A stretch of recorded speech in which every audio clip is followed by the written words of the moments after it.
Muy buenas tardes, señoras y señores, queridos socios, amigos del Centro Riojano de Madrid. Un placer saludarles y darles la bienvenida a este Salón La Lengua y Salón Espolón del Centro Riojano de Madrid. La verdad que uno se pone contento cuando ve las instalaciones del Centro Riojano con este brío, con esta alegría, con este lleno absoluto hasta la bandera y teniendo en el día de hoy una presentación de la Hermandad de Amigos del Benemérito Cuerpo de la Guardia Civil de ABECU Madrid, en la que contamos aquí con su presidente, don Ángel Galán, al cual le doy la bienvenida y bueno, también les tengo que contar a todos ustedes que yo también pertenezco a ABECU, pero en la versión de La Rioja. Pero bueno, siempre ya sabe aquí Ángel que La Rioja y Madrid estamos muy cerca, yo estoy en Madrid y quién sabe. Y en el día de hoy tenemos una presentación maravillosa aquí en el Centro Riojano de los hermanos Ignacio y Ladislao Moya Ayuso. Son gemelos ambos y comandantes de infantería del Ejército de Tierra en situación de retirados. Durante 2 años que ejercieron la profesión, militar, ocuparon destinos operativos en sus empleos de teniente y capitán. Ignacio en regulares de Ceuta y como boina verde en el grupo de operaciones especiales de Colmenar Viejo. Ladislao, que le llaman Ladis, a mi izquierda, estuvo destinado en la brigada paracaidista y formó parte de las primeras misiones españolas en el extranjero, concretamente en Angola e Irak. Con el empleo de comandante, ambos hermanos pasaron a la reserva transitoria, dedicándose ya en la vida civil a la formación de empresa en las áreas de habilidades directivas y en gestión comercial. Cada uno de ellos ha escrito un libro: Ladis, Querer para vender, e Ignacio Colón, Emprendedor, el almirante como hombre de empresa.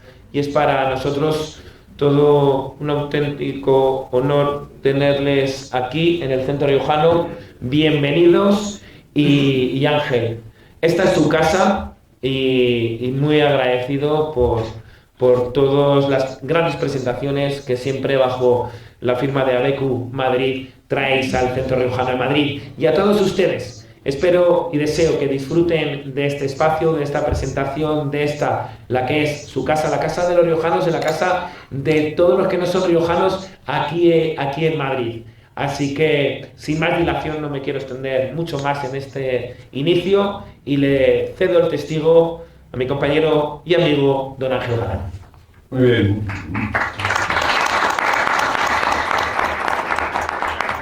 Muchas gracias, José Antonio, y sobre todo muchas gracias al Centro Riojano, que tú también estás presides, por cedernos este espacio, este magnífico espacio que cada vez vemos con gran satisfacción que se queda pequeño, por el número de amigos y de simpatizantes que tenemos.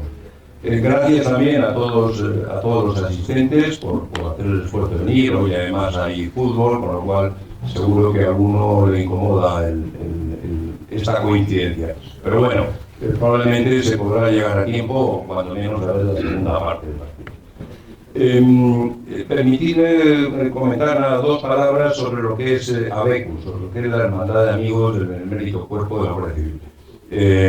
Muchos de los que estáis aquí sois socios de ABECU, sois hermanos, puesto que es una hermandad, pero hay también amigos y simpatizantes que no conocen, que quizás no conocen con algún nivel de detalle lo que es nuestra asociación, nuestra hermandad. ABECU se funda en el año 2001, aunque entra en plena actividad en el 2003. Se funda por 5 personas, una de ellas el general Nieva, general de la Guardia Civil, lamentablemente ya fallecido, y que da nombre a un premio bastante prestigioso que desde ABECU a nivel nacional todos los años se otorga a diferentes personalidades de la vida civil que han llevado a cabo algún tipo de actuación o de actividad poniendo valor a la Guardia Civil. Es un poco el punto que nos une y que nos anima a estar en esta asociación. El ideario de ABECU es muy claro, es el amor en definitiva a España, el amor a España y todo lo que España representa, y el difundir y resaltar los valores de la Guardia Civil. Sus fines, pues básicamente son el difundir la acción benefactora de la Guardia Civil y poner de manifiesto y publicitar aquellas actuaciones loables y beneméritas del cuerpo, organizar actos culturales, como por ejemplo el que hoy celebramos aquí, ayudar o auxiliar a personas mayores, sobre todo del cuerpo, de la Guardia Civil, y también pues, actividades de voluntariado social. Esto es básicamente el ideario, nuestro ideario y los fines de nuestra asociación. Hoy el tema que nos trae a esta conferencia, que van a impartir los comandantes Moya, trata sobre Guinea Ecuatorial, sobre todo sobre una parte de la historia de Guinea Ecuatorial muy desconocida, pero por otro lado muy brillante, sobre todo en lo que a la actuación de las Fuerzas Armadas y especialmente de la Guardia Civil tuvieron y desarrollaron en el proceso de independencia. Guinea Ecuatorial, como seguramente recordaremos, estaba formada por dos provincias españolas, Fernando Poo y Río Muni. Fernando Poo corresponde a la isla y Río Muni a la parte continental, consideradas como provincias en el año 1959, y bajo esa condición se mantuvieron hasta el año 1968, en concreto el 12 de octubre, el día del Pilar, casualmente, en el que se declara o se proclama la independencia de España y Guinea Ecuatorial. A partir de ahí hay un proceso que dura casi 5 meses de salida y total hostilidad por parte de los guineanos contra los españoles o hacia los españoles que habían estado viviendo y trabajando, incluso naciendo en la propia Guinea. Durante ese proceso se lleva a cabo una gran evacuación de civiles y militares de Guinea, en los 5 meses que duró prácticamente el proceso. Estamos hablando de casi unas 7.000 personas, y afortunadamente un proceso en el que no hubo ninguna situación trágica de violencia, a diferencia de lo que sucedió con el proceso de independencia de estados o colonias limítrofes de Guinea, el caso de Santo Tomé, en el caso de Gabón, de diferentes países que abordaron también en aquella época procesos de independencia que fueron tremendamente sangrientos. Y esto fue así gracias a la brillante actuación de las Fuerzas Armadas españolas y de manera muy relevante la Guardia Civil. Pero de todo eso nos van a hablar los hermanos Moya. Casi José Antonio, tú y yo nos dejamos espacio.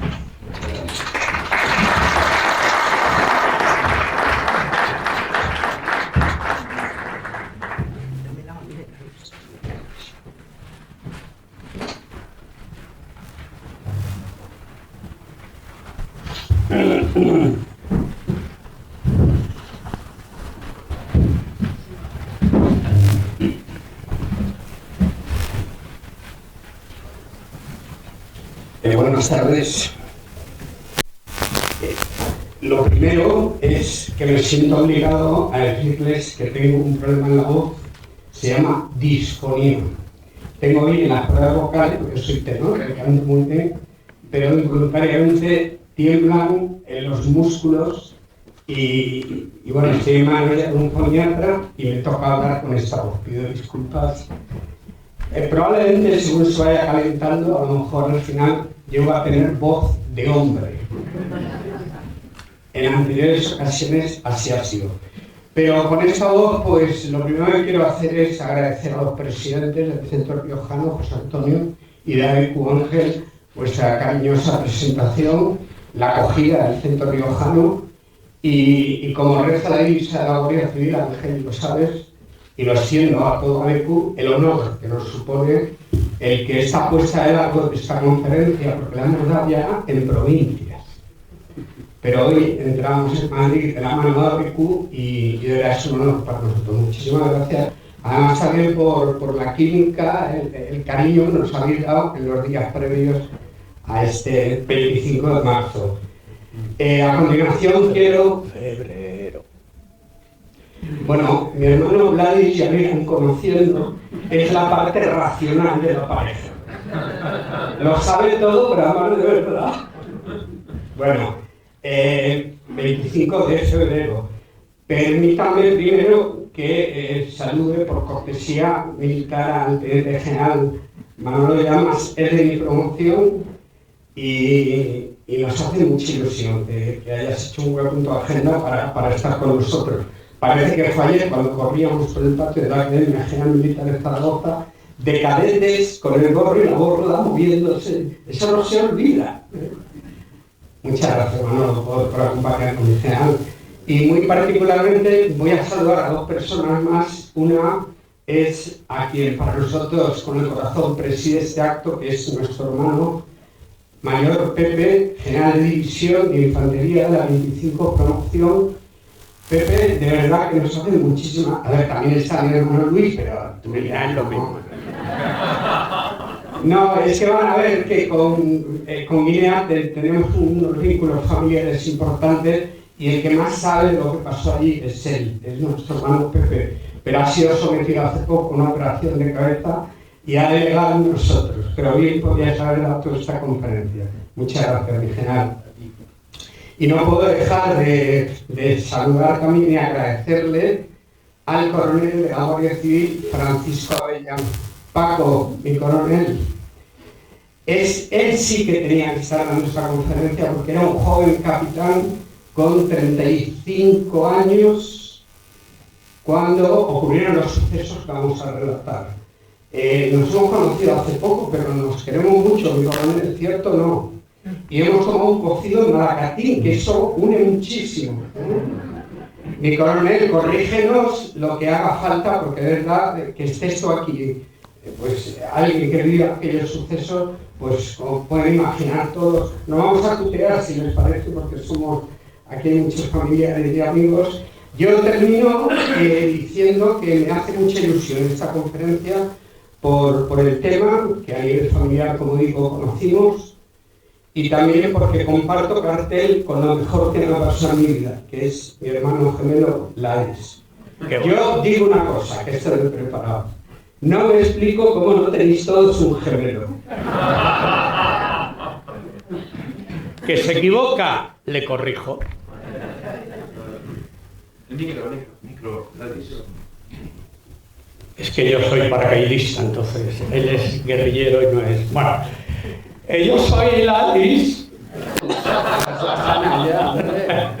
Es desde el cariño, No, vamos a entrar ya en el contenido de esta presentación. Emocionalmente para nosotros es muy importante lo que vamos a recordar hoy, sobre todo porque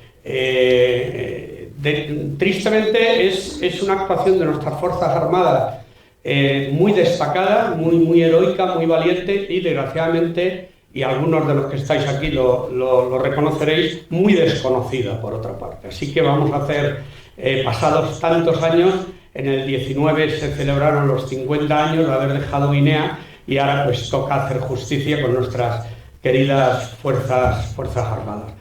Sin más, ya le doy la palabra a Ignacio y arrancamos ya con qué pasó. Vais a ver que lo vamos a circunscribir todo, como ya ha adelantado nuestro presidente Ángel, a 5 o 6 meses que corresponden al finales del año 68 y primeros del 69.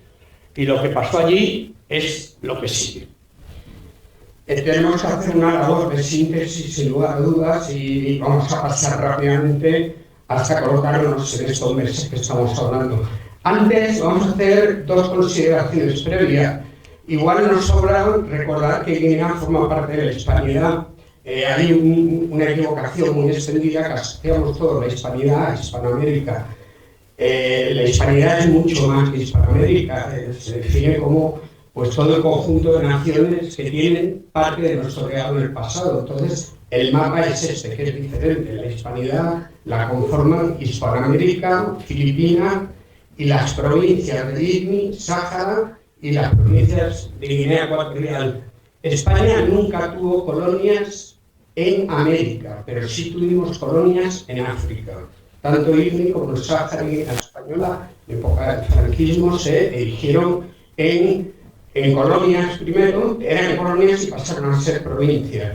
Si bien es cierto, y no podemos detenernos aquí, que España, como potencia colonizadora, nunca actuó con supremacía ni discriminación racial. Sí hubo una cierta supremacía cultural, porque es cierto que aquellas civilizaciones que fuimos conociendo, nos había pasado en América y en África igual, pues tenían costumbres ancestrales, pero sí hubo una parte de tutela cultural en la que España pues civilizó, cristianizó y desarrolló aquellas, tanto el IGNI como el Sáhara y Guinea Española.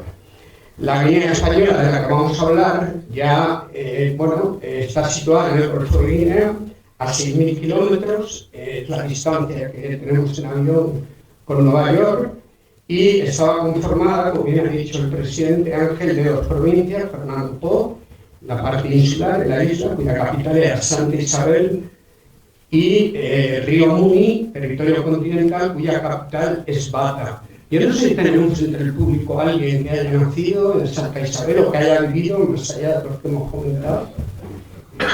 ¿Dónde, por favor? En Bata. En Santa Isabel. Paco Elvira. ¿Y? Yo en Santa Isabel. Qué bien. Bueno, pues cualquier cosa que queráis aportar, por favor, que sería muy bueno, porque es algo que nosotros hemos leído, hemos estudiado, nos hemos reunido con muchas personas, pero seguro que siempre se puede aclarar o aportar algo, ¿no? Unos datos añadidos a cómo estábamos en el año 69 es, que entre la isla, aparece en pantalla, vamos a ir narrando, porque los del final igual lo veis con dificultad, pero bueno, lo vamos diciendo todo. Entre la isla y el continente había 237 kilómetros. Y luego estos datos que aparecen al pie de la diapositiva, la extensión era de 28.000 kilómetros cuadrados, es semejante a lo que es la actual Badajoz, provincia de Badajoz. La mayor parte de ese territorio era la parte continental, que es la que va a dar más problemas a la hora de la evacuación por motivos obvios.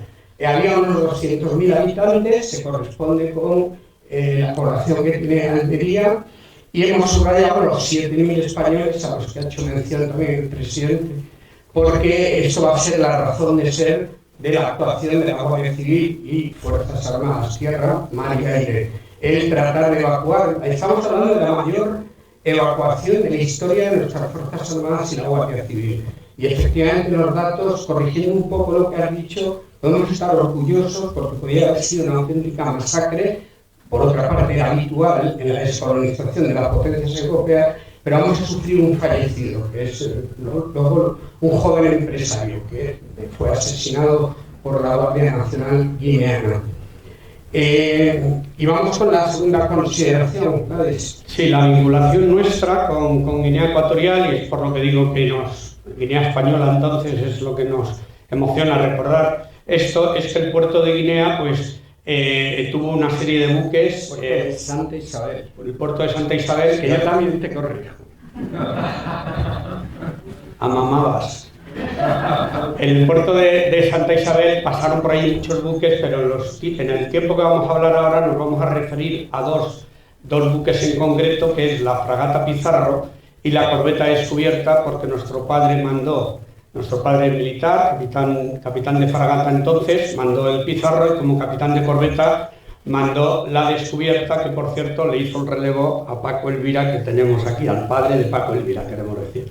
Bueno, este es nuestro querido padre. Para nosotros esta conferencia también es un homenaje a lo que ahora vamos a contar, porque vivieron momentos muy, muy difíciles y de mucha tensión. A él, desde luego, esto le costó mucho la salud. Él volvió de Guinea ya muy tocado, y desgraciadamente se debió en gran parte en la preocupación que siempre tuvo por preservar la vida de sus hombres y de todos los españoles y europeos que había en la zona. Bueno, esta es la parte familiar, para que veáis que hemos estado allí en Guinea Ecuatorial con el Colacao. Por ahí nos tenéis, desde lejos no nos veréis, que veáis que somos buenos chicos, porque hicimos allí la primera comunión en Guinea Ecuatorial en agosto del 65. Y pasando ya más al tema militar, simplemente anticipar que la fragata Pizarro la F-31 que mandó nuestro padre, no entramos en el detalle, pero era de los, junto con la descubierta también eran buques muy vetustos, muy antiguos, para navegar en alta mar ya tenían dificultades, pero eran ideales para estar posicionados en una situación como era Guinea Ecuatorial, porque eran buques, la fragata Pizarro en concreto, artillado, que como veremos va a suponer va a ser muy disuasorio para lo que ahora va a ocurrir. En los buques hay en cubierta hay una campana para llamar a ciertas actividades, y el caso es que cuando la fragata Pizarro, que como estamos diciendo era tan antigua, de hecho fue su último servicio a España, porque llegó ya remolcada a Canarias y causó baja en la Armada. Al causar baja en la Armada, pues desde las distintas piezas que se fueron deshaciendo, pues la dotación tuvo el detalle de regalarle a nuestro padre esta campana que estáis viendo en la pantalla, con una placa dedicada al comandante que tuvieron durante esa época. Cuando nuestra madre hace la partición de la herencia, ahora mis hermanos se van a tirar al cuello, pues había lo que había, a mí me tocó el mueble del pasillo. Nosotros somos 12 hermanos. Ignacio y yo somos el 8 y el 9, no éramos nada en la vida, éramos dos vasallos, pero Ignacio tuvo el inmenso honor, con los méritos que hizo con nuestra querida madre, que en la herencia a él le tocara la campana. La campana la teníamos colocada en casa, de forma que nuestro padre, cuando llegaba de su destino posterior, en el Ministerio de Marina entonces, tocaba la campana, con lo cual nosotros sabíamos que papá había llegado, nos poníamos a estudiar y a dejar de hacer la mesura. Pero Ignacio tiene la inmensa suerte de que se quedó esta campana en herencia. Está empadronada en Torrelodones. Entonces diréis, ¿está allí la campana? Pues no. ¿Dónde está la campana, Ignacio? Esto es muy fuerte, lo que va a ocurrir ahora. La tenemos aquí. Esto para nosotros de verdad que es una pieza que trae muchos recuerdos. Ahora hay que decir, ¡oh! Toca la campana, Ignacio, para que veáis que funcionaba. A formar, a comer o a...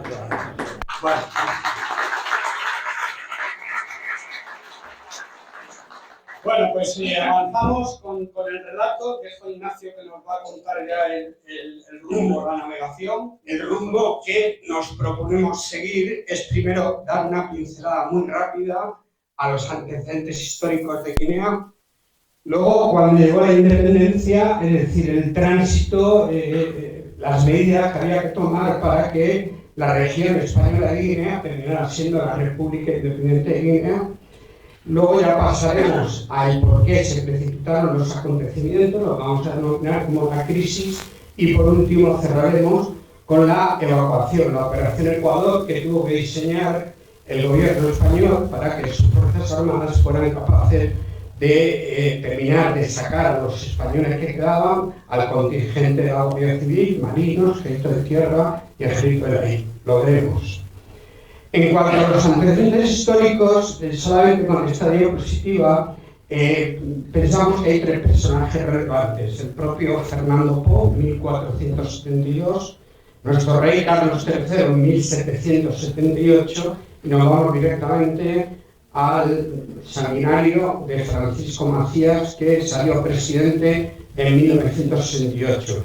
Fernando Po fue el navegante portugués que en su viaje por la costa africana divisó por primera vez esa isla, le llamó por su propio nombre, Fernando Po, y aquella isla la utilizarían los portugueses para el esclavismo y la explotación de recursos.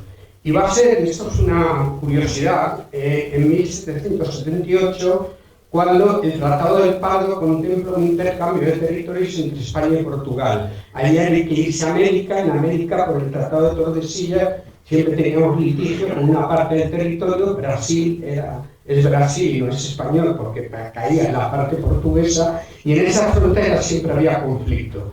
Y se cerró uno de los conflictos de manera que el intercambio consistió en que en Uruguay entregamos nosotros la colonia Sacramento, que la pretendían los portugueses, y ellos nos dieron en África la isla de Fernando Po, una isla pequeña, Nubón, y la posibilidad de la costa poder también hacer intercambios comerciales y tal. La curiosidad es que los primeros marinos que tomaron posesión ya como tierra española de esas pequeñas islas, pues fueron marinos que vinieron del Río de la Plata, o sea, una escuadra de barcos que vino desde la actual Argentina. Y para terminar esto, porque vamos a dedicar buena parte del relato a lo que pasó en Guinea Ecuatorial cuando obtiene su independencia. Yéndonos a 1960, quizás podríamos haber puesto primero 1926, porque es cuando Guinea está como la hemos presentado, cuando efectivamente son dos provincias, lo que hemos explicado hasta ahora. Pero va a ser en 1960 cuando la ONU empieza a apretar y se está imponiendo la descolonización de todos los países en África. Entonces a España nos va a quedar todo el momento. Hay que decir que en nuestros territorios en Guinea no había un movimiento reivindicativo como había en otras muchas naciones de la época. Nosotros hemos vivido en Guinea, mi hermano Pepe lo sabe mejor que nadie, y se vivía muy bien, ellos y nosotros y ellos. España dedicaba muchos recursos a la mejora y el desarrollo, y se hicieron hospitales, se hicieron carreteras, se hicieron casas sociales, muchos guineanos pudieron acceder a carreras superiores, viviendo estudiar en España, cosas que eran impropias de los países colonizadores. ¿Y por qué decía esto? Porque estamos arrancando en el año 1960, como estaba la región en ese momento. Entonces, en 1960, claro, para ir de la región española a la República Independiente, pues es una paradoja. Vamos a tener que organizar un referéndum, aprobar una constitución y llevar a cabo unas elecciones generales. Esto no va a ocurrir en España hasta 10 años después. Nuestra primera constitución, después de la región de Franco, fue en 1978. Con lo cual España tenía que hacer lo que por lo menos hacía mucho tiempo que no se hacía en España. Para eso el gobierno contó con mentes privilegiadas, como eran jóvenes juristas muy avanzados en la época, con doctores en Constitución y tal, a pesar de que no lo teníamos en España. Estamos hablando de Rafael de Mendizábal, estamos hablando de Marcelino Oreja. Vamos a poner el foco ya en las elecciones generales. Y antes de presentar a los candidatos a la presidencia, vamos a abrir una galería de protagonistas y vamos a ir poniendo cara a todos ellos. Empezamos con cómo estaba conformado el gobierno de España en el 68. Los tres principales protagonistas de aquel gobierno eran Francisco Franco como jefe de Estado, Luis Carrero Blanco como vicepresidente y ministro de la presidencia y Fernando Castilla como ministro de Asuntos Exteriores. Ya vamos a empezar a ver un barro que nos va a llevar a los lodos, porque en mala hora nuestro gobierno estaba desunido. Yo creo que Franco, estamos en el año 68, le quedan 7 años de vida, y yo para mí va a estar muy de perfil porque no va para más, y luego con el corazón partido, como dice Alejandro Sanz, porque las posturas que tenían Carrero Blanco y Castilla con respecto a Guinea discrepaban, pero es que llevaban ya mucho tiempo discrepando con muchas cosas. Y en mala hora va a ocurrir esto porque al final, y haciendo un resumen así anticipado, nosotros lo que va a pasar en Guinea lo vemos como una coctelera en la que se ha metido el caínismo español que nos ha matado tantas veces, porque estos dos, Castilla y Carrero y Castilla, ya podían haber buscado un único candidato, veremos que salen dos, pero esa coctelera está formada por nuestro caínismo, por las luchas intestinas africanas que son comunes en estos países, y el detonante va a ser pues, el paranoico y demagogo Macías que va a hacer que todo eso estalle. ¿Cuál era la postura que tenían Carrero y Castilla con respecto a Guinea?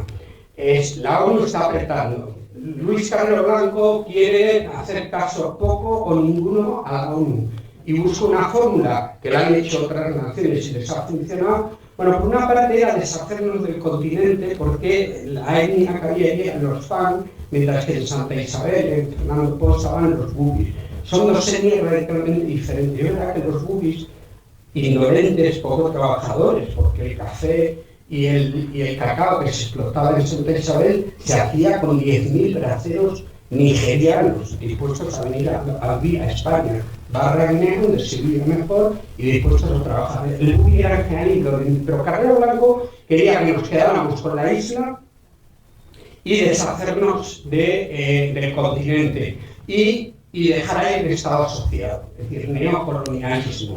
Es decir, un Estado en el que sea independiente, pero que la influencia la mantuviéramos nosotros. Ahí es donde digo que otras naciones lo han hecho con mucho éxito. Fernando Castilla lo que dice, o lo que quiere, pretende, es hacerle caso íntegramente a la ONU, por tres motivos. En el tercero se va a equivocar. El primero, nos legitimiza, no lo he dicho mal, David, legitima. Eres asqueroso. Sí, pero es verdad, no. Porque España venía de un aislamiento feroz, entonces era integrarnos definitivamente en la comunidad internacional si hacemos caso a la ONU. Por otra parte, el mismo Castilla, vamos a decir de corte progresista, veía a Guinea y con el cometido que teníamos como un laboratorio político para experimentar lo que estaba por venir una vez que Franco muriera. Y en lo que se va a equivocar es que Castilla está convencido de que en el momento que soltemos Guinea, los ingleses lo van a Gibraltar. Y va a ser que no, y eso va a ser que no. Entonces, con esta manera de ver Guinea, aparecen estos dos candidatos. Bonifacio Ondó era una persona muy afín a la causa española, continuista, y es el que propone Carrero Blanco, en línea con lo que he dicho. Mientras que Castilla propone a Atanasio Ndongo, digamos, de corte reformista. Pero esto que vemos en pantalla ya es un disparate, porque esto va a fraccionar el voto y va a hacer que, porque el tercero, había 4 candidatos, pero uno sacó muy pocos votos, lo vamos a obviar. Pero ponemos a Francisco Macías como independiente. Las campañas electorales que van a hacer son muy diferentes. Los dos pro-españoles son campañas electorales basadas en el conformismo, en el elitismo, en dar por hecho que como vienen de la mano del gobierno español, la mayoría de los guineanos iban a apostar por Bonifacio Ondó o por Atanasio Ndongo, mientras que Francisco Macías, que ha pertenecido a la administración española, pero se ha declarado independiente, sus hilos los va a mover el jurista reconvertido en político Trevijano. Ahora no voy a hablar de él. Entonces Trevijano era un antifranquista consumado y tenía todo el derecho del mundo a estar en contra del régimen, pero flaco favor nos hizo azuzando y despoleando a Francisco Macías, porque encima le espoleó bien. Es decir, la campaña electoral que va a hacer Macías es la que tenían que haber hecho nuestros candidatos. Macías se va a ir a la jungla, al bosque, como nos decía el coronel Abella, que no teníamos en el coche, y allí pues va a hacer un discurso demagogo, populista, mientras que Ondó y Atanasio pues solo van a hablar en español, no utilizan los idiomas que hay allí, etcétera, etcétera. Esto ya, para terminar, hace que nuestros dos candidatos, pues bueno, en la primera vuelta, que fue el 22 de septiembre, saliera Francisco Macías con unos pocos más votos que Bonifacio Ondó, con lo cual una semana después hay que hacer la segunda vuelta y ya Atanasio ha quedado eliminado. En este momento el gobierno español tenía que haber hecho lo posible para que Atanasio uniera sus votos a los de Bonifacio. El gobierno no lo hizo y el que sí lo va a hacer es Macías barra Trevijano, que le van a proponer a Atanasio Ndongo que si quiere ser ministro de Asuntos Exteriores, y aquí Atanasio piensa una cosa, y es, si yo soy la sombra de Bonifacio Ondó, que es un candidato muy españolista, yo no tengo recorrido político ninguno, mientras que si me asocio con Francisco Macías, a este le hago un golpe de Estado en el momento que, porque lo tenía ya en la cabeza y va a ocurrir unos meses después. Así que el presidente Macías, cuando esto ocurrió, España se llevó las manos a la cabeza y tenemos dudas de si en esta situación ya delicada, pues el gobierno hizo lo que tenía que hacer. Lo iremos viendo. Subimos a la galería protagonista a Francisco Macías ya como presidente de Guinea, Atanasio Ndongo como ministro guineano y Bonifacio Ondó líder de la oposición. Es suficiente con decir que los tres van a morir asesinados entre ellos mismos. Bonifacio II, porque nada más pasó a la oposición se fue a Gabón y huyendo de Macías porque conocía lo que había, y estando en Gabón pues se le convenció al gobierno español de que lo trajeran a España, a Guinea, a Santa Isabel, y nada más tocar pie en Santa Isabel fue primero arresto domiciliario y terminó muriendo en la cárcel supuestamente de un suicidio, pero fue sin lugar a dudas asesinado. Y Atanasio Ndongo va a morir asesinado dramáticamente, pero lo retomaremos luego. Bueno, pues vamos a avanzar y vamos a irnos ya al momento en el que llega la independencia. Ahora tenemos un estado que se llama, una parte de España, que es la región ecuatorial española, las provincias que hemos dicho, que se elige el 12 de octubre para que sea el día oficial de la independencia, por ser el día de la Hispanidad y bueno, pues coincide precisamente con nuestra patrona de la Guardia Civil. Y esto hay que reconvertirlo o pasarlo a República de Guinea Ecuatorial. Este tránsito empieza mal porque ese día ya de la independencia, que se decide que haya dos firmas, una en Santa Isabel y otra en Bata, pues hombre, el jefe de Estado se asume que no va a participar porque, como ha dicho Ignacio, Franco estaba ya con la salud muy tocada, pero debería haber ido el presidente del gobierno, no va, sustituyéndole, pues podría haber ido el ministro de Asuntos Exteriores, tampoco va, se busca un viaje a Nueva York, que no era necesario, y recurren al que entonces era el chico para todo, que no es ni más ni menos que Fraga Iribarne, entonces ministro de Información y Turismo. Entonces, bueno, eso ya a Macías lo toma como un desaire. Y, bueno, aquí tenemos una de las firmas. Y lo que vamos a pasar ahora muy rápidamente es saber cómo se cesa al gobernador, cómo hay un acuerdo de transición, un compromiso económico que va a ser muy importante y por último vamos a entrar ya de lleno en lo que más nos toca, como es la reestructuración de las Fuerzas Armadas. Bueno, entrando ya en este tránsito, ahí aparece, a lo mejor al fondo no lo veis, un sello donde se ven dos manos, es decir, se hizo inicialmente todo con muy buena intención, de forma que se había previsto que durante 2 años se hiciera ese tránsito, pero vamos a ver que todo esto, como ahora lo veremos en los acuerdos, no se va a cumplir.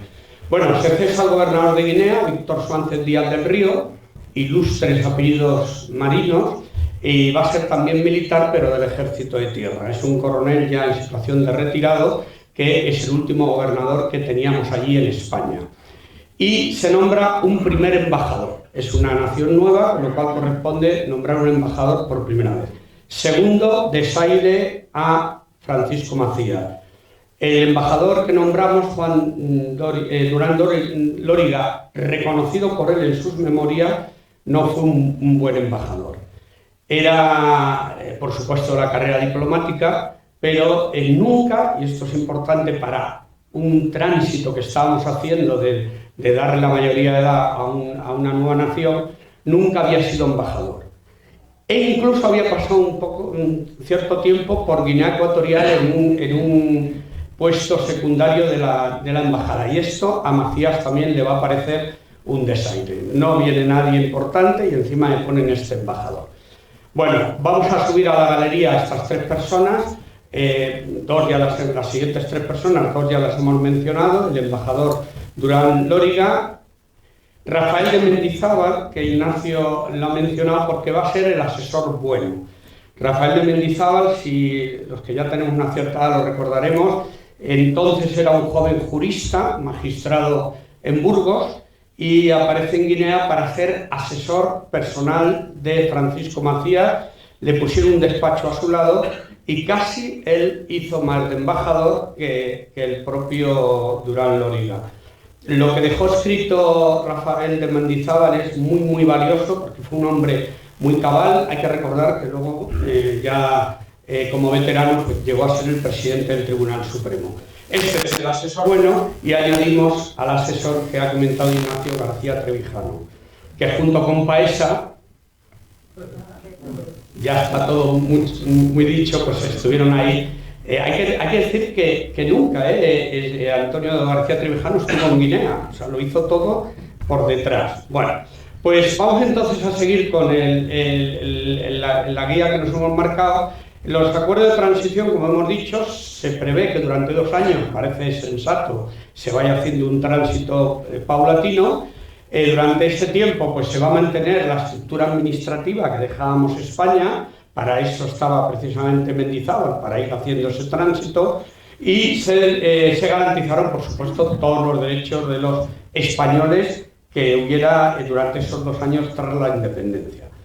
Todo esto, motivado principalmente por la personalidad de Francisco Macías, no se va a poder cumplir. Luego veremos que hay como 2 detonantes importantes que ya van a generar la salida traumática y rápida que tuvimos que hacer de Guinea y que gracias a nuestras Fuerzas Armadas pues, no pasó lo que podía haber pasado. Importante el compromiso económico. Esto fue algo que a Francisco Macías le estuvo preocupando constantemente. El artículo que salió es que el gobierno español mantiene hasta el 31 de diciembre del 69, hablamos que la independencia se ha dado un año antes, en octubre del 68, la misma cuantía que se estaba dando cada año. Hablamos de 712 millones. España regala a la nueva nación, a Guinea Ecuatorial, 712 millones. ¿Qué ocurre? Que con la campaña que hizo Francisco Macías, prometiendo lo que no tenía, no sé si esto nos fuera un poco, tuvo unos compromisos que luego tuvo que cumplir, o sea, prometió a toda la clientela que tuvo, de forma que según montó el gobierno, pues si eran 12 direcciones generales las que teníamos, monta 36, exagero, pero no suena, ¿no? Ministerio, los coches oficiales, porque le volvían locos los Mercedes, los Hudson, que recordamos, llegaron ahí coches oficiales, o sea, se faltaron para el presupuesto, para cerrar el año 69, 426 millones. Esto va a ser una petición permanente de Macías al gobierno español, y en mal momento no se lo dimos porque nosotros nos vamos a ir en abril del 69 y luego se los damos en agosto del 69, unos meses después, con lo cual quizás nos podíamos haber evitado el sufrimiento que, como veremos, pasamos muchos españoles y europeos que estábamos allí. Vamos a entrar entonces en cómo se reestructuraron las Fuerzas Armadas. Se nombra en el Boletín Oficial del Estado del 28 de septiembre del 68, es decir, 15 días antes de que se haga la proclamación de independencia, unas Fuerzas Armadas españolas, es decir, España tenía que irse y dejar pues, un contingente durante 2 años. Se piensa, se hace un logo, ahí veis, si lo veis de los que estáis más cerca, Fuerzas Armadas Españolas, un elefante. Es verdad que en la isla, los que habéis estado en Santa Isabel, sabéis que no había elefante, pero en el continente sí había muchos. Era un animal muy habitual, entonces toda la Guardia Civil, todos los uniformes llevaban este lema, este emblema, desde que es la independencia. ¿Cómo se reestructuraron? Pues se recae el mando en un coronel del Ejército de Tierra, coronel Eduardo Alarcón, y por orden de número de efectivos hay una agrupación naval que con la fragata Pizarro y la corveta Descubierta que ya hemos mencionado, con 350 marinos al mando del capitán de fragata José Moya Maestre, nuestro querido padre. En segundo lugar, la Guardia Civil. Lo ponemos en segundo lugar por número de efectivos. La Guardia Civil, hay que aclarar que llegó a tener en momentos punta en Guinea hasta más de 500 efectivos. ¿Qué ocurría? Que como también se iba por campañas, digamos, en cada momento siempre había parte de esos efectivos. Por campaña quería decir como los marinos mercantes, que estaban 18 meses, me corregiráis los que hayáis estado, y luego tenían 6 meses de permiso. Eso quiere decir que no estaban los 500 guardias civiles. Pero cuando se reestructura, van a quedar 2 compañías móviles, la de Bata la manda el capitán Navarro, la segunda compañía de Santa Isabel, el capitán Avellán, que insistimos, nos emociona mucho que esté hoy día coronel de la Guardia Civil, que está aquí con nosotros. No sé si procede, pero yo voy a pedir un fuerte aplauso para...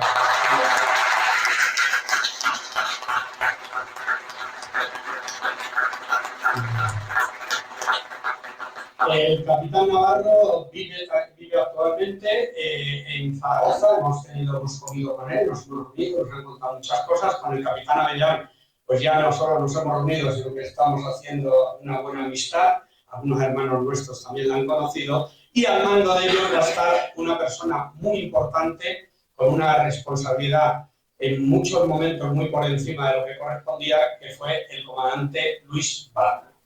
Estaba al mando de estas dos compañías móviles, y hay que aclarar que van a ser realmente el ejército de tierra, teniendo por el ejército de tierra las fuerzas que teníamos ahí ocupando el terreno, ¿no? Y en tercer lugar, por número de efectivos, pero que hicieron, como vamos a ver al final, una labor espectacular también, el ejército del aire, con 6 aviones T-6 y los 2 aviones Casa al mando, bueno, con 16 efectivos, por eso era una sección nada más, al mando del entonces teniente Francisco Eitor, hoy día coronel del Ejército del Aire, vive en Murcia, y con él también hemos tenido buenas reuniones, en este caso a distancia. Estamos ya, ¿verdad?, preparando el ir a darnos un abrazo. Y esto es, digamos, los 3 grandes bloques que se juntan. Lo que pasa que hay que decir que había otros mandos. Nos queda el Ejército de Tierra. ¿Dónde estaba el Ejército de Tierra? Bueno, hay más mandos, porque aparte de toda la plana mayor que estaba en Guinea Ecuatorial, vamos a ver que todo va a sumar unos 700 efectivos y va a ser sumando precisamente. Vamos a pasar primero a poner en la galería de protagonistas a los 3 militares que más, porque les tocó. Realmente el militar sabe que tiene que estar dispuesto a lo que toque, y en este caso fueron el coronel Alarcón, el capitán de fragata Moyá y, como hemos dicho, el comandante Luis Bala. Van a ser los 3 grandes, cada uno con sus respectivos mandos, ¿no? ¿Qué era el ejército de tierra que había entonces en Guinea y cómo queda después? Pues hay 5 unidades de la Guardia Territorial con oficiales españoles. Eran tropas híbridas, eso quiere decir que los oficiales eran españoles y los oficiales suboficiales y la tropa, es decir, desde teniente hacia arriba, eran españoles, y los demás mandos eran guineanos. Había 5, porque había uno, una unidad en Bata y luego 3 más en el interior del territorio. Y luego había una compañía marítima, que eran también con estructura híbrida, de tal forma que eran oficiales españoles y en este caso suboficiales y marinería nativa. Estos hay que reconvertirlo al nuevo ejército guineano, que se van a llamar Fuerzas Armadas de Guinea Ecuatorial. A la Guardia Territorial se le cambia el nombre para pasar a llamarse Guardia Nacional, y la Guardia Marítima sí va a mantener el mismo nombre. Entonces, con esto ya tenemos una fotografía de qué Fuerzas Armadas teníamos ahí. Pero se van a precipitar los acontecimientos. ¿Por qué se produjo la crisis en Guinea Ecuatorial? Bueno, hemos visto que Macías había hecho una campaña muy beligerante y poniendo a todos los guineanos muy en contra de España. Como ha dicho la mecha inicial va a ser la cuestión económica. Esto va a marcar a Macías porque había prometido cargos y prebendas a sus electores. Como hemos visto, le faltaban 426 millones que lo llevaba grabado a fuego, que él solicitaba, exigía que le tenían que dar ese dinero, y España le llegó a decir que sí, que también le daba incluso ese plus de dinero, pero que habría que dárselo de manera prorrateada, y como era delirante, pues él no quería entender eso. Y es que es verdad que la situación económica pasó a ser crítica. Había un desajuste en los presupuestos de este importe que decimos, y hubo fuga de capital español y Guinea entró en bancarrota. Hay algún autor que apunta de que había 20 pesetas en el banco, 2.000 pesetas. Eso quería decir. 2.000 pesetas en el banco. ¿Ahora comprendéis por qué venimos 2? Él es el especialista, él hace las tomas arriesgadas. Bueno, estos 426 millones se los va a dar España en agosto del 69, cuando ya habíamos salido de allí. Y algún autor apunta de que por qué no se le dio en el momento, porque Macías era un provocador, o sea, va a buscar todo y lo va a tergiversar todo para tratar de buscar las cosquillas. Por eso el arte de nuestras Fuerzas Armadas, Tierra, Mar y Aire y Guardia Civil va a consistir en tener un equilibrio entre prudencia no dejarse provocar y tratar, yo creo que cada vuelo que salía de Santa Isabel con 280 personas en los aviones de Iberia, que llevaban 30 personas de más, yo creo que cada vuelo que salía era un alivio, ¿no? Pero mientras eso pasaba, como vamos a ver, Macías, pues nos lo va a poner muy, muy complicado. Y si el tema económico fue la mecha, el detonante va a ser la crisis de las banderas, una provocación pura y dura. Macías, cuando sale a hacer una ronda por el continente, observa que en Bata hay 3 banderas españolas, como le pasaba al resto de delegaciones de otras naciones. Había una bandera en el consulado, había una bandera en la casa del cónsul y había una tercera bandera en la casa cuartel de la Guardia Civil. De las 2 últimas no protestó porque la casa del cónsul estaba afecta a la Guardia Civil y ahí no podía. Pero en la de la casa del cónsul, lo he dicho mal, el consulado, en la casa del cónsul era la bandera que él dijo que había que quitarla, que había muchas banderas, que hay que quitarla. Entonces, con razón, el cónsul le dijo que era una cuestión diplomática, que él tenía que recibir instrucciones del gobierno español. Él se fue a hacer la campaña y dijo, cuando yo vuelva quiero que haya solamente una bandera. Por otro lado, el gobierno español le decía que diplomáticamente que se ajustara todo porque otras naciones tenían más banderas y nosotros solo podíamos tener una.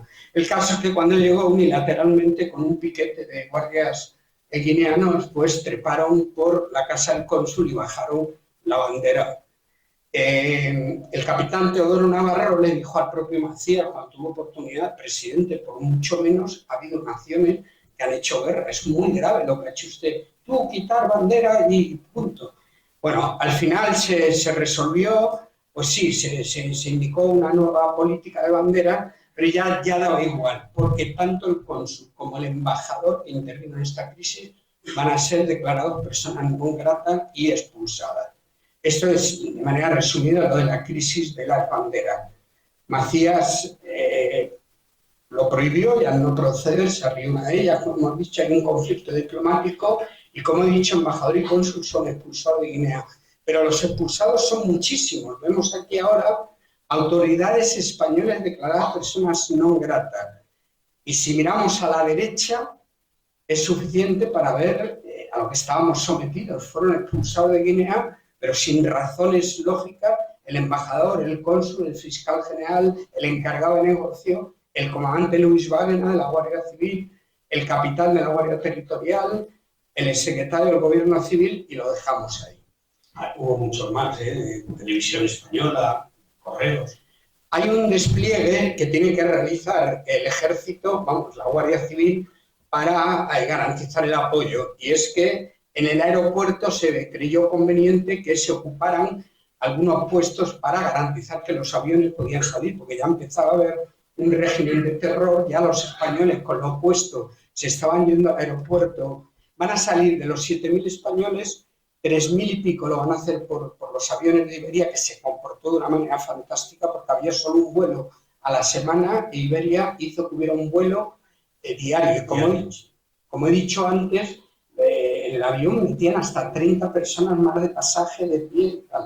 Nuestro hermano Pepe nos cuenta que con mi madre iban al aeropuerto aquí a Barajas a ver, sobre todo nosotros, a saber qué era lo que pasaba en Guinea, porque no había comunicación. Y él ha visto de primera mano cómo los que venían de Guinea, venían muchos en el mes de marzo, abril, hace calor allí, y aquí hacía un frío que pela, y la gente bajaba con las mantas de Iberia, con lo opuesto. O sea, el patrimonio que dejaron los españoles allí es incalculable. Hemos hablado muchas veces de cuando han salido de Cuba y con esa desgracia también, pero de luego los que se dedicaban a la madera, al cacao y al café tuvieron que dejarlo todo. Inmediatamente que lo dejaron, Macías declaró que todo eso estaba abandonado, entonces hicieron rapiña y se quedaron con todo. Pero bueno, esto va a ser una sección de la Guardia Civil, pues que me corrija, mi coronel, tu sección estuvo en el aeropuerto para garantizar el apoyo, como ponemos ahí, pero esto Macías lo va a tergiversar y entonces denuncia ante la ONU que envía observadores. Es decir, hemos puesto allí personal porque están provocando y están amenazando y hay mucho riesgo de que haya españoles que no puedan volar, y la Guardia Civil, junto con la Guardia Nacional Guineana, pues se ocupan allí con una serie de parejas. Pero Macías nos denuncia, quiere que vayan cascos azules de la ONU. La verdad es que el embajador nuestro en la ONU, Pinier, se comportó muy bien y supo parar este golpe, y es verdad que enviaron unos observadores. Pero esto hace que se ordene la retirada de la Guardia Civil y que permanezcamos todos acuartelados. Es decir, después de la crisis de las banderas, todo ya se precipitó, porque ya para Macías era toda una paranoia que entró en bucle y, de hecho, ahora enseguida va a declarar el estado de emergencia, de alerta. Y hay un intento de golpe de Estado. ¿Recuerdan a Atanasio Ndongo? ¿No? Pues hizo un viaje por África, pasó por España, habló con nuestro Ministerio de Asuntos Exteriores y dijo que iba a tratar de darle un golpe de Estado al presidente. Y hay que reconocer, y porque así lo dice en su memoria Herrero de Miñón, que el gobierno español vio, no con agrado, sino con necesidad acuciante, de que había que incapacitar, es el eufemismo que se utiliza, pero es cierto que nos interesaba incapacitar a Macías porque esto iba camino de la desgracia que se va a provocar. Y entonces lo que hace Atanasio Ndongo es que en la noche del 5 de marzo trata de derrocar a Macías, un poco de opereta, la operación militar que montó, porque lo que hizo Atanasio Ndongo, que no cumplió con lo que se había hablado en principio, que a lo mejor hubiera prosperado, y era detener a Macías en Santa Isabel, pero lo va a hacer en Bata. En Bata está el Palacio Presidencial, pero están también todos los acólitos de Macías, todos los fans que estaban porque ya hay una guerra civil, ¿eh? O sea, es que nuestras fuerzas armadas y Guardia Civil se encuentran con un Macías paranoico que nos está provocando, persiguiendo, demonizando, pero a su vez entre ellos están matando y están provocando. Y entonces Macías, pues entra Atanasio Ndongo en el Palacio Presidencial, hay un vigilante, le dice que es el nuevo presidente, el guineano le dejó pasar, subió al despacho del presidente, que no estaba porque alguien le había avisado, y ya él se hace cargo del despacho, empezó a hacer llamadas y a las 2 o 3 horas de madrugada llegó Macías con una pistola, se produce, tal como lo estoy contando, ¿eh? Se produce una pelea entre ellos dos en el despacho, nadie sabe con certeza qué ocurre, pero sí sabemos que Atanasio Ndongo salió disparado por la ventana. Estaba huyendo o en el forcejeo cayó. El hecho es que al caer se rompió una pierna, empezó a tener una hemorragia severa y el propio Macías, con su delirio, cogió una máquina de fotos y le hizo una foto desde el balcón. Foto que luego pasó a los medios extranjeros, un medio inglés. La foto la vamos a ver ahora de Atanasio Ndongo. Esta foto la toma el propio Macías. Estuvo ahí muchas horas desangrándose, mientras los guineanos le pataleaban, le quemaban colillas, le escupían. Ya por fin un médico español lo atendió, con vida todavía, fue trasladado al hospital. El hospital fue secuestrado por la Guardia Guineana, así que los médicos le dieron el alta, lo llevaron a prisión y ahí se acaba la vida de Atanasio Ndongo. Macías tomó represalias ejecutando no solo a este hombre, sino a otros muchos que habían pergeñado el golpe de Estado con él. Podemos hacer una reseña ahora, David, sobre Macías, para terminar de definir el perfil de este hombre. La verdad es que cuando uno entra en el currículum vitae de este hombre da para otras 3 conferencias, porque lo que hizo este hombre, voy a dar una pincelada. Él nace en el interior del continente, es hijo de un brujo, con lo cual toda la vida estuvo tomando unas sustancias psicotrópicas, con lo cual estaba siempre... Era un hipocondríaco hasta el extremo que todos los días se le hacía un análisis de sangre y de orina. O sea, estaba... Bueno, una vez el ministro de Economía le llama al despacho, le dice que no hay dinero, y dice, te puedes retirar. Y lo ejecutaron. Nadie le podía decir algo que fuera en contra de lo que él pensaba. Bueno, podríamos contar muchas más cosas, pero hay un capítulo que a mí me parece especialmente duro, doloroso, que hay que ser muy sanguinario para hacer esto.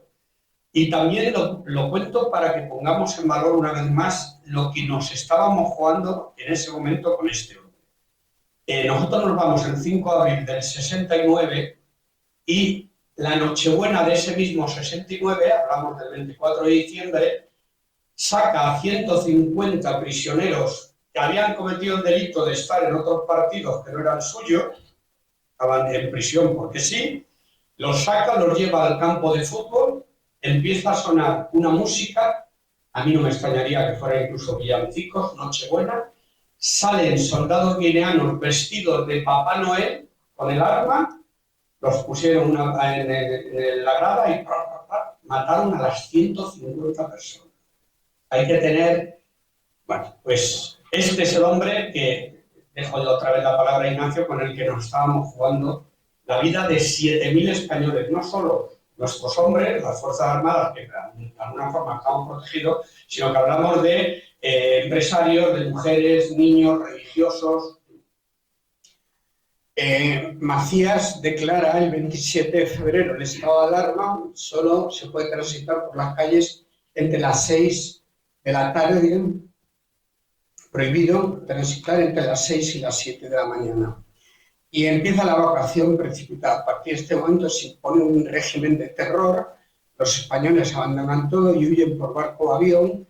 Es asesinado el único español, el empresario Juan José Lima, bajaba por un río en una barcaza y un soldado guineano disparó a la barcaza indiscriminadamente y el que estaba de pie pues recibió un disparo en la cabeza. Aquí vemos una foto, se había casado hacía muy poquito tiempo, Juan José y Manuela. Ella se vino de Guinea embarazada, con un hijo. No embarazada, sí.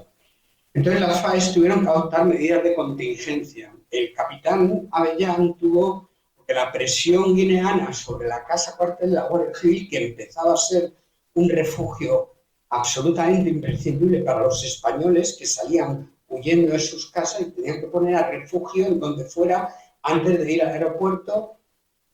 Hago un paréntesis rápido, estamos hablando de la Guardia Civil y las Fuerzas Armadas, pero no hay que olvidar a la Administración Española, a la Agencia de Viaje, a todo el personal de Iberia, etcétera, etcétera, que formaron parte de la solución de que no hubiera más masacre o catástrofe que la que hubo. Pero el capitán Avellán, ante la presión de los guineanos, tuvo que chapear, quitar vegetación, limpiar todo el perímetro para dejar campo de tiro y tal, ante la previsión de que en cualquier momento esas amenazas se podían cumplir. Y nuestros cuarteles de la Guardia Civil pasaron a ser, salvando las distancias, santuarios de Santa María la Cabeza.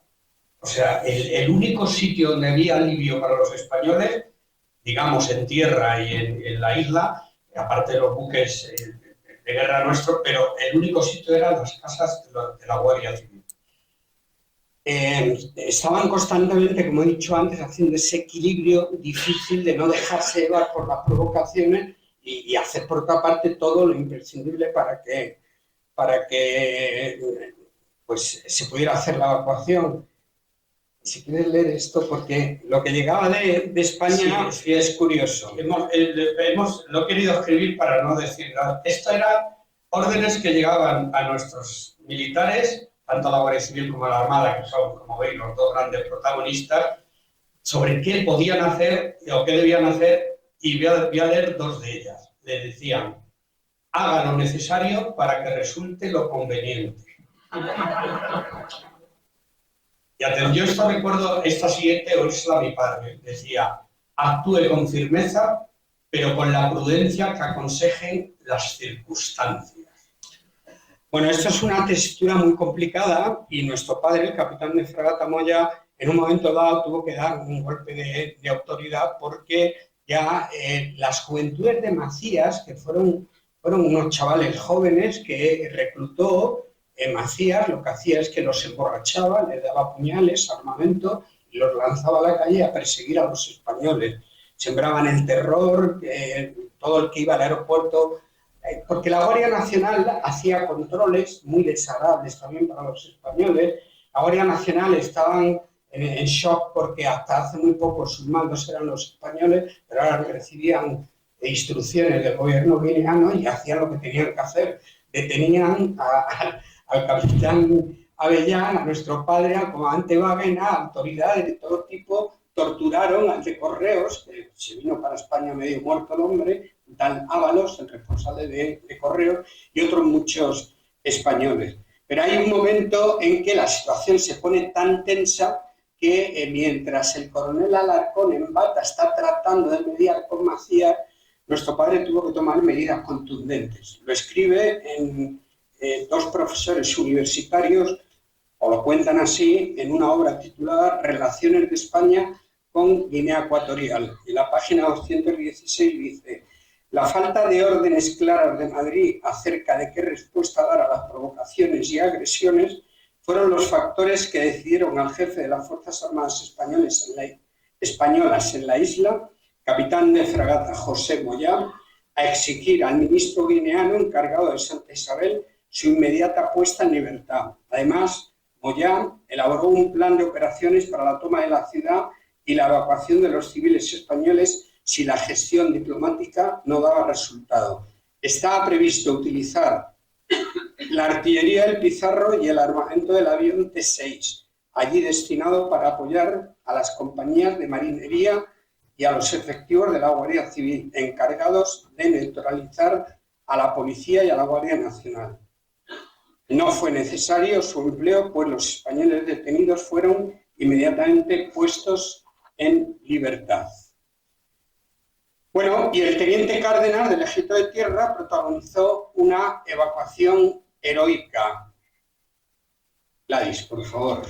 Bueno, yo tengo la satisfacción de haber emparentado con el entonces teniente Cárdenas, porque aquí estáis muchos militares, habéis hablado después general Cárdenas, jefe de la Guardia Real y otras, jefe también en Ceuta. Y Cárdenas va a tener 2 hijos y la única hija que tiene va a terminar casándose con el hermano de mi mujer, que además me llena de satisfacción, lo tengo aquí con nosotros, Antonio Ballesteros, y él puede dar fe de esta historia que voy a contar, que realmente supera todo lo imaginable. Hablamos de que cuando ya se da la orden de que hay que rápidamente ir a los acuartelamientos de la Guardia Civil, porque ya corría riesgo todo, pues el teniente Cárdenas, que en ese momento está en Ivinayong, pues se ve con la necesidad de tener que ir con un grupo de unas 25 personas, 11 adultos, 5 mujeres y 8 niños. Hablamos, y lo va a hacer, aquí tenemos una fotografía del teniente Cárdenas cuando se casa con Sonsoles, y ellos dos llegan allí a Guinea, cuando le dan el destino al teniente Cárdenas, y van a llegar ya con el hijo mayor Tete, que tiene 6 meses. Y se van a encontrar con que, voy a poner ya el cuadro, que tienen que recorrer 145 kilómetros en 5 vehículos. Hablamos del suyo propio, que era un turismo normal, 2 Land Rover, una furgoneta y un camión. Recorrieron 145 kilómetros bajo fuego ya de los guineanos.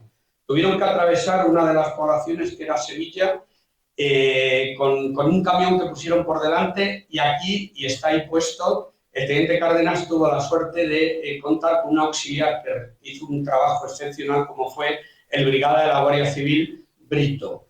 Entre el teniente Cárdenas y el auxiliar y el brigada Brito lideraron esa salvación de estas 25 personas, porque a 30 kilómetros del cuartel ya de la Guardia Civil en Bata se dieron cuenta que entrar en Bata era el suicidio. Y decidieron, y recuerdo que iban con otros niños de meses, algunos de ellos, 30 kilómetros antes parar para seguir andando.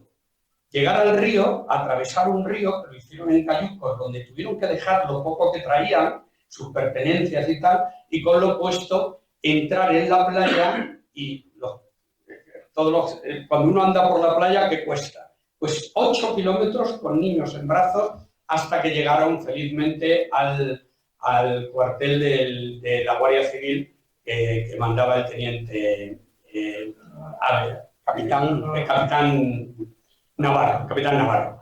Y además fue muy bonito la llegada, porque llegaron extasiados y tal, pegaron un grito, y ya cuando se aclaró que eran ellos, que eran buenos, entraron en el cuartel y algo parecido a lo que pasó en el Alcázar de Toledo, cuando el teniente Cárdenas por radio le dice a su jefe: se ha procedido a la evacuación desde Evanillón sin novedad.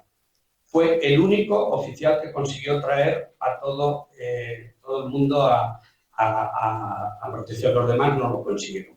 Años después, por esta gesta, el teniente Cárdenas iba a ser condecorado con la medalla del Ejército Individual, la máxima condecoración en tiempo de paz que él tuvo durante muchos años como única persona, por supuesto, viva. Aquí tenemos una foto donde ya en el Sáhara, el entonces príncipe Juan Carlos condecora al capitán Cárdenas entonces, que como vemos pues hizo una labor, o sea, tuvo una gesta absolutamente heroica con su cómplice, el brigada de la Guardia Civil. Le damos un aplauso al general Cárdenas.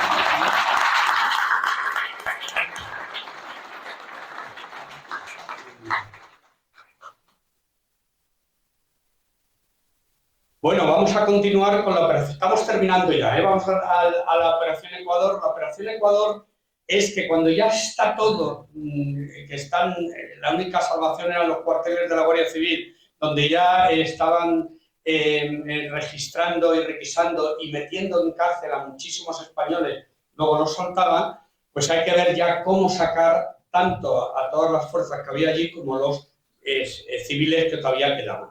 Se aprovecha una circunstancia muy favorable, esto hay que decir que el gobierno creemos que hizo un muy buen diseño, que es que la Operación Ecuador se le da el nombre a una operación naval en el que, aprovechando que en Canarias se terminaban unas maniobras, las maniobras Atlántida 69, en Fuerteventura, donde habían acudido el crucero Canarias, el transporte de ataque Castilla, un buque preparado para llevar infantes de marina, es decir, para llevar personas, el transporte de ataque Aragón, buque preparado para llevar los vehículos, lanchas de desembarco de los infantes de marina, y el buque de aprovisionamiento Teide, un petrolero que tenía la Armada. Es un diseño ideal para ir a Guinea y con estos buques traerse ya definitivamente a todo el mundo. Salieron el 3 de marzo de 1969 con un rumbo hacia Guinea, pero a una velocidad muy despacio para no levantar sospechas. Esto generó falta de comprensión desde Guinea, porque no vienen ya los barcos, había que hacerlo como decimos. Bueno, finalmente las fuerzas que se embarcaron fueron 300, las fuerzas que traían embarcadas eran 330 infantes de marina, una unidad de zapadores y una unidad de operaciones especiales del Ejército de Tierra. Finalmente zarparon el 5 de abril, que es la fecha que se da por la salida definitiva de España, y transportaron, como veis, a 380 militares, 280 vehículos e incluso aviones y helicópteros que, plegando las alas y las palas, pues se embarcaron ahí. Bueno, la mayoría de ese contingente eran las dos compañías de la Guardia Civil. Claro. Eran sobre todo el gran grueso que quedaba por traer. Hay que poner en valor lo que hizo Transmediterránea. Transmediterránea es verdad que era una empresa del Estado, pero puso a disposición, aquí ponemos a 5 buques para que se dedicaran exclusivamente a traer a todo el personal civil, porque por protocolo y por seguridad el personal civil no podía embarcar en buques militares. Así que vamos a ver un último acontecimiento y con esto nos despediremos. Hubo un operativo el penúltimo día de salir de allí, que quizás no es el operativo militar de mayor riesgo, pero sí, sin lugar a dudas, la operación más humana, porque había que rescatar a 8 misioneras del Concepcionista. Ocurrió que en una misión en el centro de Santa Isabel, un colegio donde se educaban los nativos, había 6 religiosas, 2 españolas, 8, 2 españolas y 6 guineanas. Estaban siempre con protección de la Guardia Civil, pero claro, por la agenda de embarque, los últimos 4 guardias civiles que estaban en el colegio tenían que salir ya para el embarque. Entonces se dio cuenta la delegación española de que se reunieron en la embajada y se dieron cuenta que había que sacar a las monjas españolas, porque en el momento que la Guardia Civil saliera de allí, pues seguramente serían torturadas, violadas y seguramente vilmente asesinadas. Entonces se reunieron con carácter urgente y el operativo para sacar a las monjas se lo encomendaron a nuestro padre, al capitán de fragata al capitán de fragata Moya. Y la idea era no emplear la fuerza, sino emplear la astucia.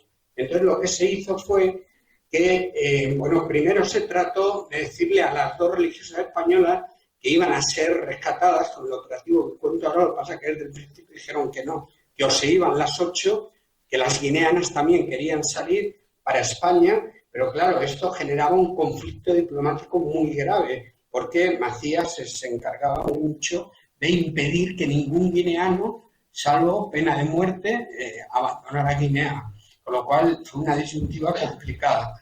Al final se optó por sacar a las guineanas también, dejando pues que Dios pues acompañara en lo que diplomáticamente se iba a complicar, como así pasó, aunque terminó resolviendo.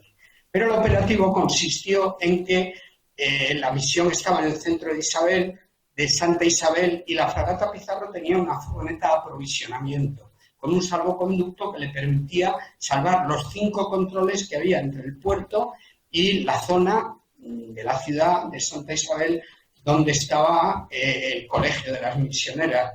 Así que salieron un cabo y 2 marineros discretamente armados, recorrieron los 5 controles hasta llegar a la misión. Allí las misioneras estaban vestidas de paisano y las metieron en la caja en la parte de atrás, cubiertas con sacos de azúcar, de cacao, toneles, y ahí a cubierto iniciaron el camino de regreso. El primer control lo pasaron sin parar, dijo la Guardia Guineana que pasaran. Los otros 2 los detuvieron, pero con el salvoconducto y mirando un poquito así en la cabina, también los dejaron pasar. Y en el último, que estaba en lo que se llamaba la Cuesta de la Fiebre, en Guinea Ecuatorial, ahora veremos, hay una foto aquí. Los que hemos estado en Guinea sabemos que el puerto está en un acantilado. Entonces, para salvar el acantilado hay una cuesta que lo estamos viendo ahí en la foto. Llamaban la Cuesta de la Fiebre porque todos los españoles que llegaban al puerto de Santa Isabel, cuando llegaban arriba de la cuesta, ya cogían la primera enfermedad, la fiebre, primera fiebre, sí. Pues arriba de esa cuesta había un control donde ahora los guineanos abrieron la puerta atrás y un guineano entró, allí había un marinero y se dio cuenta que se movían los sacos y descubrió que estaban allí las monjas.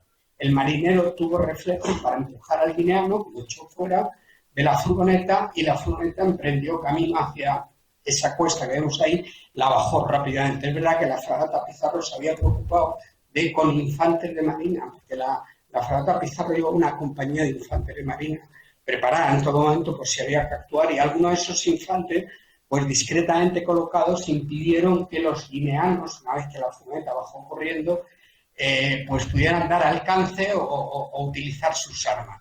Al final, por la escala de popa, pues entraron las guineanas cantando canciones religiosas. La más joven tenía 16 años, y esa fue la primera parte de la operación, porque ahora las monjas no se podían quedar en la fragata Pizarro, que por otra parte tenía alojamiento para los que estaban ahí. Entonces había que pasarlo al barco Ernesto Anastasio. Y para ello, lo que se va a organizar es, mediante un sistema cifrado, el poder traspasar las 8 monjas, mientras la turba ya estaba alrededor en el puerto, ahí con armamento, pidiendo, reclamando. Ahora había que ver cómo las sacamos del Pizarro sin que el Pizarro zarpara, que no podía hacerlo. Y para ello lo que se hace es que van a pasar al Ernesto Anastasio de la siguiente manera. Y ahora vamos a ver un documento histórico que es, de manera cifrada, el Ernesto Anastasio, el capitán de la Marina Mercante, le dice al comandante del Pizarro, que tiene que descargar unos sacos de cacao y de azúcar, que necesita marinería, mano de obra para hacer eso, que está autorizado por el embajador. Leemos el telegrama cifrado que dice: de capitán Ernesto Anastasio al comandante del Pizarro. Notifica el vista aduanas que por orden señor ministro Debemos cargar cacao sin especificar cantidad ni destino y él mismo se encargaría de avisar a la agencia oportuna para su despacho. Posteriormente, ha venido a bordo el señor embajador dando su conformidad al embarque del cacao. Es decir, de manera cifrada le está diciendo, comandante, mándame ya la marinería para... Y es que de esos 30, porque el comandante del Pizarro contesta, en cuanto tenga embarcación, enviaré 30 hombres para la carga de cacao fin. Entonces, cuando le llegó de la autoridad portuaria una embarcación que se abarló al Pizarro, bajaron 30 supuestos marineros, no eran 30, iban con un anorak amarillo porque estaba lloviendo, y de esos 38 eran las monjas.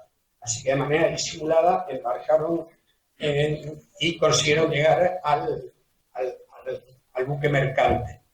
Lo que nosotros recordamos de esto es que para hablar mi padre con mi madre, porque se podía hablar de vez en cuando, las 2 monjas blancas eran sacos de azúcar y las 6 monjas negras eran sacos de cacao. Entonces mi padre decía, tenemos problemas con la del cacao porque no sabemos si nos lo podemos llevar. Una historia preciosa. El ABC publica en Canarias que el comandante general de la base de Canarias felicita la dotación de la fragata Pizarro por su comportamiento en aguas de Guinea, por lo de las monjas y por...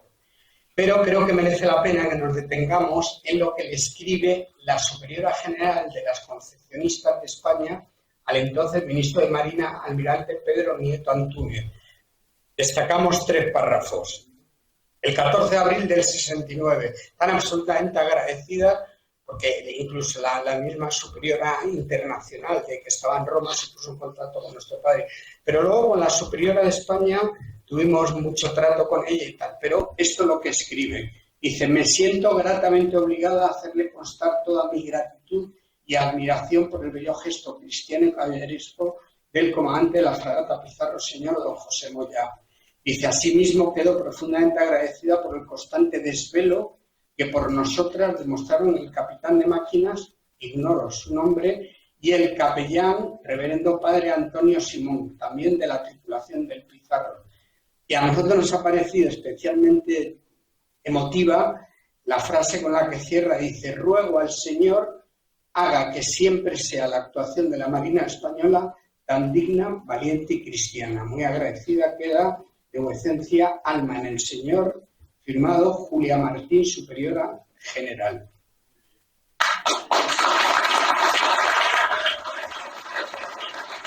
Ahora vamos a ver 2 minutos de un recorte de un vídeo. Esto lo publicó El Debate Televisión, que ha hecho 2 reportajes extraordinarios sobre la actuación de la Guardia Civil en Guinea, y son 2 minutos nada más, pero que hace referencia al capitán Avellán, porque buena parte de las imágenes, por lo menos las de más valor, se tomaron, como dice el locutor, con el tomavistas del capitán Avellán. Pero nos da una idea de cómo fue el desembarco en la playa y bueno, le ponemos un poquito de imagen a todo lo que pasó allí.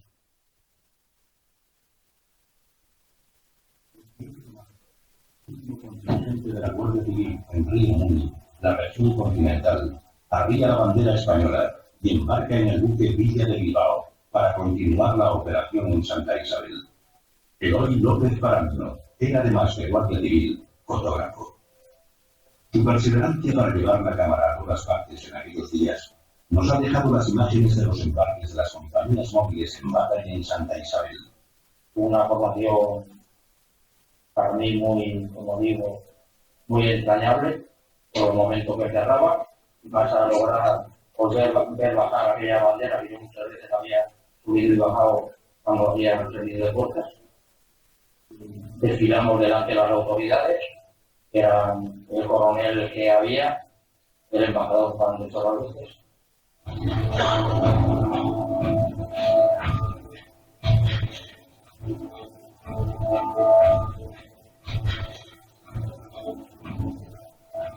Unos días más tarde, el 5 de abril de 1969, se arriaba la bandera española en Santa Isabel. El tomavistas de Super 8 del capitán Francisco Avellán filmó estas imágenes históricas.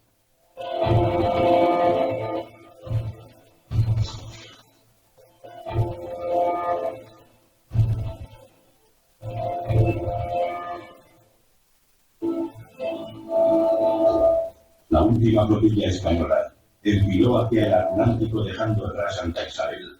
5 barcos, el Pizarro, la Descubierta, el Telde, el Castilla y el Aragón, cargados de hombres y con los últimos pertrechos o repatriados a bordo, dijeron adiós en nombre de España al Golfo de Guinea. Bueno.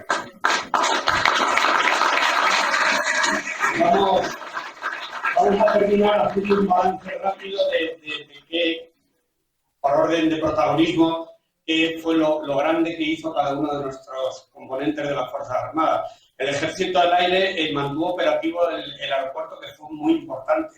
Garantizó la evacuación desde Santa Isabel y hizo muchos servicios que constantemente había que ir al embajador y demás, y se hicieron servicios y fueron también un arma disuasoria. El Ejército de Tierra asumió con el mando de la operación. Sus oficiales, el teniente Cárdenas y el capitán Sevillano, muchos conocemos, tuvieron que intervenir sin sus mandos ya naturales. No había comunicación, no sabían si había que irse o no había que irse. El capitán Sevillano se sabe que fue encarcelado y vilmente torturado. El teniente Cárdenas, como hemos dicho, lideró una evacuación heroica. La Armada, pues sus 2 buques fueron un elemento disuasorio importantísimo. El hecho de tener la corbeta descubierta facilitó el tener un puesto de mando en la zona de Río Muni, que fue muy importante también. La fragata Pizarro lideró, como ha comentado Ignacio, un par de momentos muy críticos, las monjas, lo de el golpe de autoridad que hubo que dar, y luego la operación naval Ecuador pues permitió la evacuación definitiva con éxito de todos los navíos. Y la Guardia Civil, porque tuvo un protagonismo junto con la Armada, estamos diciendo, espectacular. No se contempla la supervivencia de las 7.000 personas que sacamos sin el valor y el saber hacer de la Guardia Civil, que cerraban 65 años de estancia en Guinea Ecuatorial, conocían al guineano, la Guardia Civil, su actuación fue determinante. Sus 2 compañías fueron esos santuarios que hemos comentado, sirvieron de refugio, protegieron constantemente todos los españoles que se movieron, y su apoyo también fue imprescindible en aeropuertos y en muelles. Diario Telli, secretario general de la Organización de la Unidad Africana, un hombre secretario general de origen africano, dejó dicho, y se sabe que no era un hombre generoso en los elogios, pero dijo de nosotros: es la primera vez en todos los años de mi gestión que tengo que felicitar pública y privadamente a una potencia administradora. Así que creemos que nuestras Fuerzas Armadas, Tierra, Mar y Aire y Guardia Civil, pues que es como para sentirnos orgullosos. Muchas gracias.